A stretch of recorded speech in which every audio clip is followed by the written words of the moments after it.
You can, want me to start?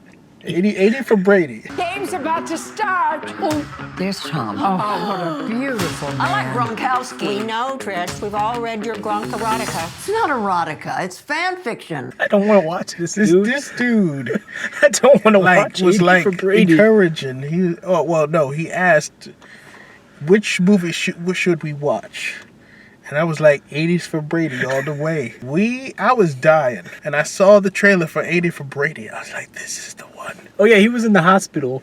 If you watch the Megan video, he was then he went in the hospital for 2 days. And then he got out, and in his sickness, he saw the trailer for 80 for Brady. And I was like, this is a sign for me to stay alive. Persevere for 80 for Brady. We were just having dinner, and he was just like, no. I was like, well, what's up, bro? What's wrong? Is the steak raw or something? Is something wrong? Is it too chewy? What's up? He's like, 80 for Brady. 80 for Brady. There's gonna be a bunch of old people in here, bro. My people. And this has to be set in the past, because in this movie, Tom Brady still plays for the Patriots, which has not been a thing for many years. I think this is the sequel to that movie that we avoided. This better not be the sequel to that 50 Shades. Is it? Hi, beautiful friends. I would like to introduce you to Christian Grey. Oh, no. We started this book club to stimulate our minds. From what I hear, this book is quite stimulating. Hold on. Old people, 50 Shades of Grey movie. This is not. There it is right there, cast. book club trailer. Yeah, no, this is different. It's different old people. You know old people can be scary, bro. Old people can be scary. But guess what? It's a part of life. One day you'll look in the mirror and you'll be a part of the Brady bunch. I'm gonna. The second I hit the ripe age of 43. 43. It's the end, brother. It's the end for you. Turned me into an 80-year-old. I may not look my age, but it put me to that age because I dropped the second the credits start. I lunged over. I'm watching the movie for 20 minutes. Like, this is boring, and then I hear snoring next to me, like full comical television, like like you. And then I kept having to elbow him, but I was alert and awake for this movie, and this movie is just okay. It's not bad. It's essentially football fan fiction and old lady fan fiction. These old ladies were unstoppable. Like, they would get in trouble, and then the universe would just get them out of it. And they would go into a party, and like everything would work in their favor. Everything would work in their favor. They could not lose for anything. If this was a power fantasy for old people, this is the best power fantasy that they could ever imagine. The things that they were doing, the opening, where put me straight to sleep, was them in the room, getting everything prepared, knocking over chips and stuff. They had like a whole gimmick so they could, get everybody to win around the kickoff. And I was like, enough of this. He fell asleep, bro. I was awake. I was alert.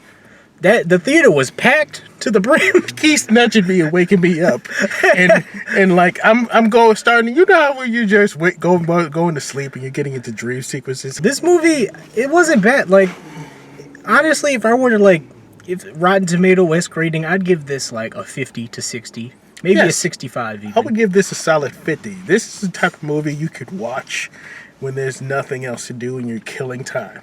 Old people would like this. People who like seeing a group of strong women that are... There's no moment in the movie where they have a rift in their friendship and they're yelling at each other. Like, I mean, there might be moments where they're arguing, but their friendship is just so deep that they, like, it's not, like, in movies when for some reason they always separate the group. Yes. And they are at rifts and they're taking sides. Like, the whole movie, they are together. Like, they're down for each other. Like, yeah, even this in is their a lowest squad goals. moments, they still stay together. Yeah. They don't, even despite somebody making a mistake, despite there was problems, they're like, you know what? We can work through this. This is just a feel-good movie. And as a movie, it's just okay. I think it was shot well.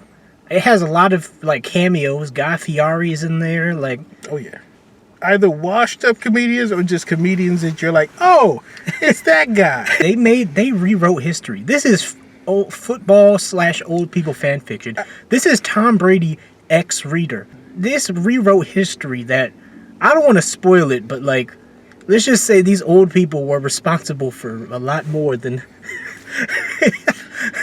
than just showing up. we see a lot of bad to mid movies in the theater. This was okay. This was a fine movie. Characters, the cast was great.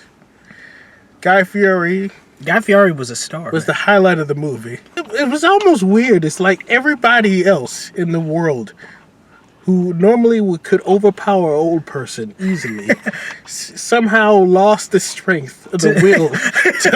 They just let these old people through. They were like, come on through. Like, you're old. But even if you don't care about football, if you're just like, you know those people who like watching stuff like Mamma Mia, where it's about like, it's a feel-good movie. old, like, you know, old people, old women, like having a good time. The foundation of the story isn't like about a man or like that they're man troubles. It's just about them trying to get to the Super Bowl. Like every woman is unique. They have distinct characters. So And distinct personalities and traits that help them throughout this whole piece.